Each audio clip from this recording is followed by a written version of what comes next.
सम्मानित मंच, संस्था प्रधान महोदय, समस्त श्रेष्ठ गुरुजन और प्यारे बच्चों, मैं सर्वप्रथम श्रद्धा सुमन अर्पित करती हूँ श्री सर्वपल्ली राधाकृष्णन जी को, जो हमारे पूर्व राष्ट्रपति और एक बहुत महान दार्शनिक हैं, जिन्होंने अपने जन्म दिवस को शिक्षक दिवस के रूप में मनाने का आग्रह कर समाज में शिक्षक की गरिमा और महत्ता का हमें आभास करवाया। पाश्चात्य चकाचौंध और हमारी सांस्कृतिक धरोहर और सामाजिक व्यवस्थाओं को एक सोची समझी साजिश के तहत नष्ट किया जा रहा है। इसके लिए पूर्ण रूप से हम स्वयं ही जिम्मेदार हैं, क्योंकि हम हमारी संस्कृति और परंपराओं के प्रति सचेत नहीं हैं। भारत विकास परिषद ने इसके लिए बीड़ा उठाया है और पूरे विश्व में, पूरे भारत देश में शिक्षक दिवस पर गुरु वंदन, छात्र अभिनंदन जैसे कार्यक्रमों के द्वारा एक नव जागृति लाने का प्रयास कर रहा है। गुरु का महत्व संसार में सर्वाधिक है। गुरु को तो शास्त्रों में भी भगवान से ऊपर बताया गया है।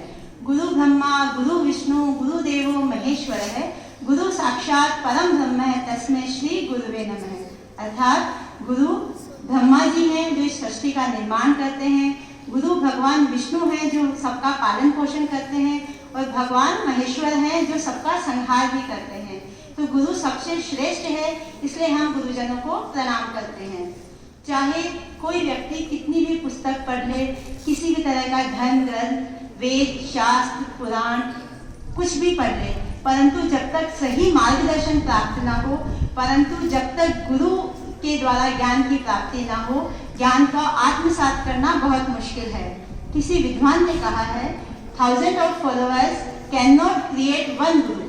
1000 of followers cannot create one guru, but one guru can create 1000 of followers. शिक्षक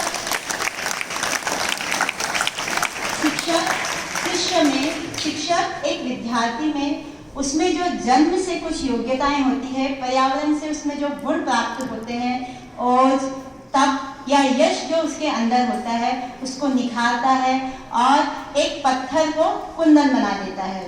भारतीय शिक्षा पद्धति के अनुसार शिक्षक स्नेह, सौहार्द और निष्कपटता से पूर्ण होना चाहिए। उसी से वह बालकों में किताबी ज्ञान के साथ साथ नैतिकता का विकास कर पाता है। और शिष्य को भी चाहिए कि वो एकलव्य के भांति गुरु की बातों को सुने, समझे और उन्हें अपने जीवन में आत्मसात करे। क्योंकि कहा भी गया है, श्रद्धावान लभते ज्ञानम। हमें जिससे ज्ञान की प्राप्ति करनी है, उसके प्रति हमारी श्रद्धा का होना बहुत आवश्यक है। अगर हमें श्रद्धा नहीं है तो हमें ज्ञान की प्राप्ति नहीं हो सकती। इसीलिए अच्छे गुरु आपके आने वाले जीवन के मार्गदर्शक होते हैं, जो आपको जिज्ञासु बनाते हैं और ज्ञान पिपासु बनाते हैं। जहाँ बौद्धिक विकास मन को विकसित करता है, वहीं मूल्य आधारित शिक्षा आपके मस्तिष्क के साथ साथ मन का भी विकास करती है। अंत में मैं मेरी भावनाओं को कुछ इस तरह विराम देना चाहूंगी। गुरुवाणी का अमृत पीकर, गुरुवाणी का अमृत पीकर अमर हुआ मानव का नाम। नतमस्तक सब गुरु चरणों में, नतमस्तक सब गुरु चरणों में, स्वीकारो श्रद्धा प्रणाम। जय हिंद, जय भारत। धन्यवाद।